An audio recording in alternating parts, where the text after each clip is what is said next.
afternoon, there we go. In the afternoon, we do the AP. And so it shifts to be more focused on the stats stuff. Okay. And your stats, the cool thing is the stats teacher from King Relay also is using elements. I actually don't know the extent, but I know she's using elements of. Yeah, when we talked back in like the first day, Yeah. it sounded like she just had tons of resources, but she was kind of writing her own scope. Right. So she was at the AP for all Good. conference in the fall. So like I think that like you could totally anchor down in those assessments because I think she's using those for a lot of stuff. But so okay, so let's talk 11th grade. So first and foremost, like I think just like amazing things happening this round. I know you texted that night and you were feeling really like invested in where the juniors are right now, and potentially mid split is kind of what I was hearing. Yeah, I mean, they did well. I was pretty nervous. Why? I wasn't sure how my low cohort was going to do. Well, they did great. Yeah. Fourth period outperformed sixth period, which I thought was interesting because period 4, so we did like a little stupid thing on the wall, right? So they both ended up at the exact same average, but fourth period grew more, which is funny because they're like the way bigger class and way lower class. So we're gonna talk about that a little bit, but that's an interesting noticing. But they also had more students, like almost 100% of fourth period grew, whereas seventh period was lower in the number of students who grew. It was just interesting, like, Yeah. because it's opposite of what I thought it was going to be. Well, it'll be interesting to dig into that. So, okay, well, let's talk about like, so from both cohorts, what are the successes that you named in terms of like big ticket items? Yeah. We did well on some of the stats questions, go figure. But the one on here that I thought was hard that we did really well on was S401, which is where they're given I saw that. Yeah. some data, but then they're given the missing data. So it's not Yeah. finding the, so it's like a higher standard than like the normal mean question on the ACT. And that was one of our higher standards. So that was pretty exciting. And we like practiced that, so it was good to see that like that stuck. Yep. The probability question they did real well on. And then like our entire unit 1 focus was on like linear algebra, like solving 2 or 3 step arithmetic And equations. like multiplying binomials. And we did that. And so like the things that we leveraged, we done well on. Yep. So that was exciting. Yeah, that was your I would say question, right? that. Yeah, no. I mean, like, I was even looking at, so, of the standards that, like, you prioritized for the focus standards, AF 401, there was at least, like, a 30%, if not more, it was like 35% uptick, which is huge. And, like, that's an important standard. And I think the other one that I was looking at, like, from what we set, was, like, some of these cusp standards, like the GF 402s. Like seeing like a 15-point swing there, it'd be like great if we even saw like a 10-point more swing. Like, you know what I mean? Like it's moving in the right direction. So, a couple things on this. I want to talk about those a little bit more, but these pink ones from this heat map, Yeah. I spiraled onto here. So that we can look for them in IAA too. Yeah, it was crazy that when we looked at the interim or the pretest, how many of them didn't overlap. Well, I think we just made decisions in terms of like what aligned to the content. Oh, is that how we, oh, okay. But I think that's like a good push for us, and the next one is to say like, which ones can we look for that align with content, like even show up on the IA. Because when I was looking at this, I was like, well, this was so much pink for me. I know, I saw that. But that's okay, I'm not super worried about that. I mean, we saw upticks in the ones that were measured, and honestly, like, these other ones, like, we'll look for those in the next year. So, let's talk about, for those standards, when you're thinking about some of those standards they did really well on, what were the teacher actions that led to that? A lot of it have been in practice. So AF 401 is like 2 or 3 step algebraic equations, right? So the entire unit, like, I think just built on it, like in rigor level. So like tons of practice that like also spiraled itself really. I think Brad and I planned a good unit that like spiraled itself naturally through the unit, so that like, once we got done with inequalities, we were doing like systems of inequality, so it was like automatically reinforcing the skills that So we've it was already like taught. really intentional scaffolding in the way that the scope was built. Yeah, and so I think that really helped because nothing just like went away. Right.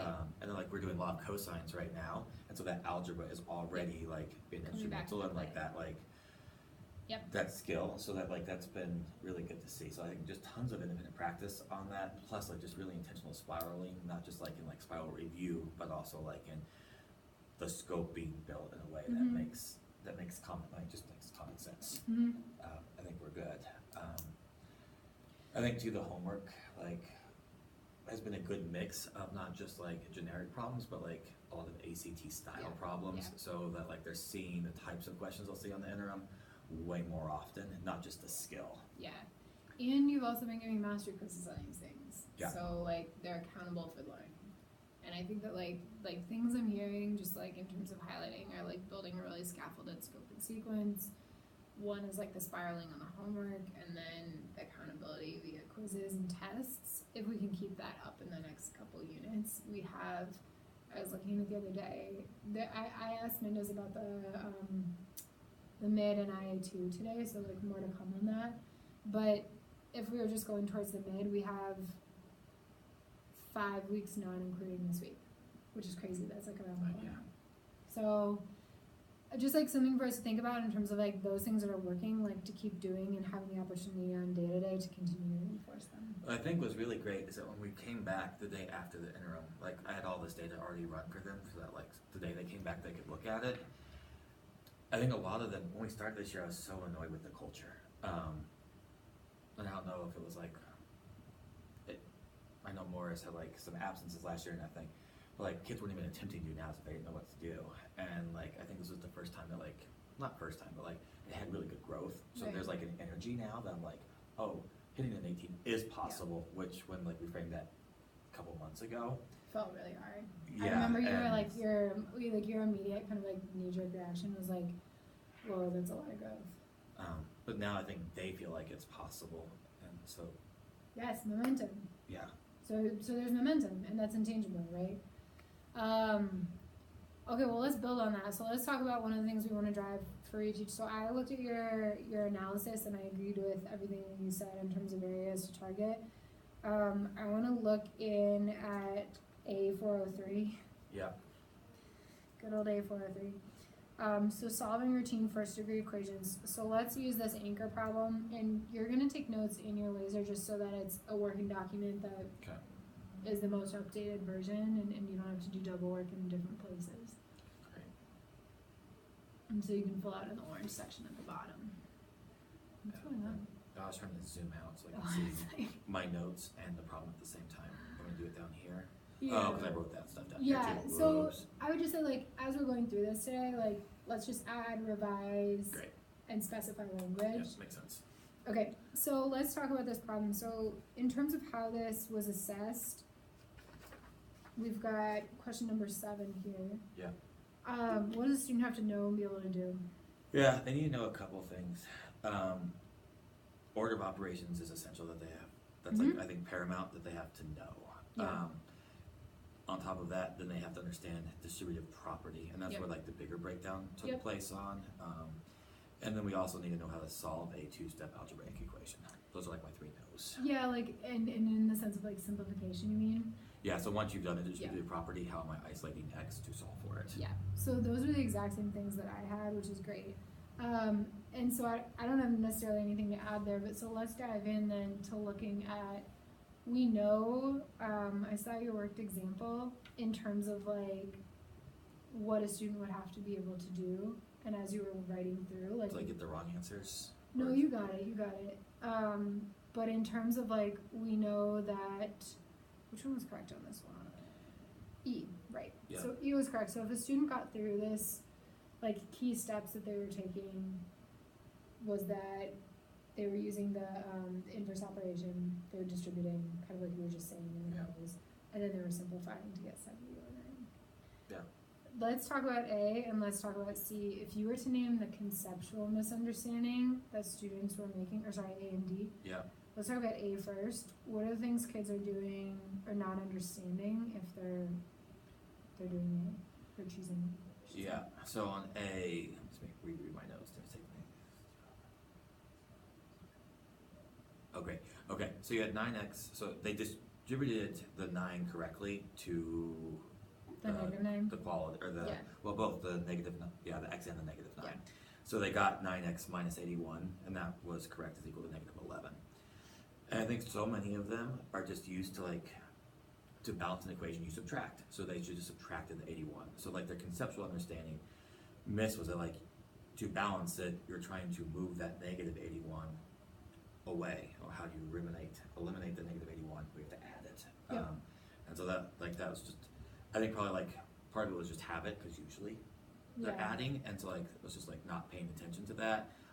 But I think the bigger conceptual is like, why am I moving the 81 to the other side? What am I trying to do? And it's like to make sure we get x isolated from all the values. So let's take that language and let's refine it a little bit, because I agree with you. And I was thinking about like, how do we say this really simply in terms of like a key point? And so, like, when a value is outside of an expression, blah, blah, blah, we must distribute. Yep. So you've got the distributive property ones down, Yeah. but this is the one that I wanted to add around just this idea of like, in order to simplify an expression, like we must use inverse operations.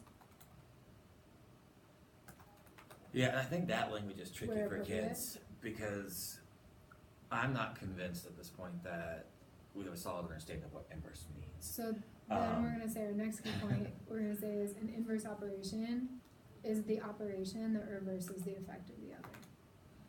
Yeah.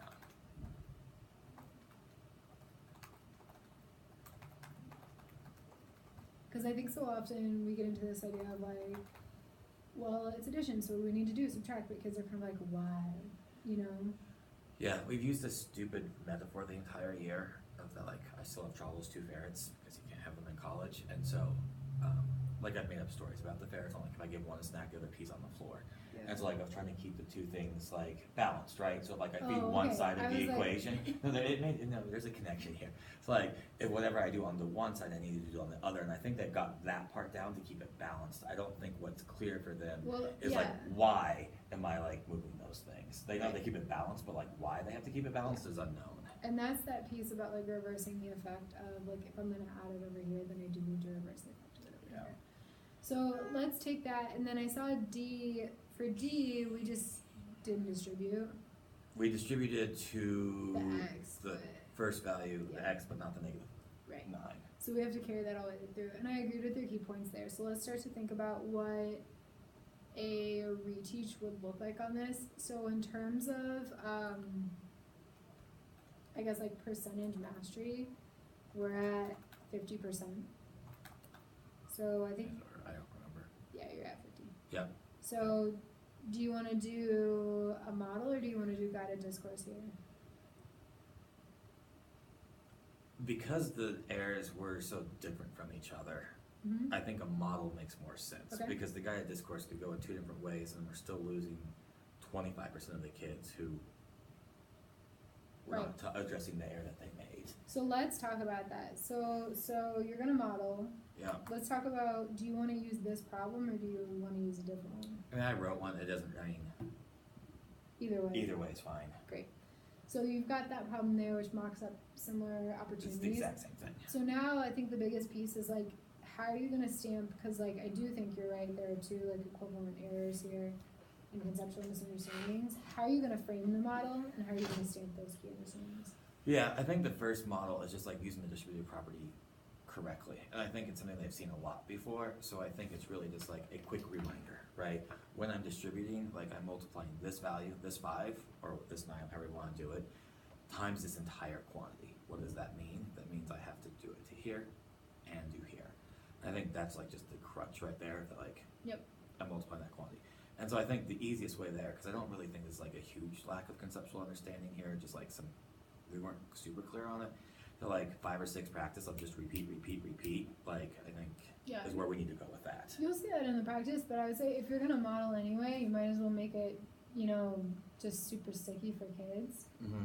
And so I would push there to say, be super specific with your language, right? Like, what is the framing you want to give them? So, like, we're going to look at a problem where there's 50% mastery. There's probably 2 mistakes that we can shore up if we look at this carefully. As I'm modeling, I want you to be paying attention to how I use inverse operations appropriately. So, okay, And- so let's talk about this, because I've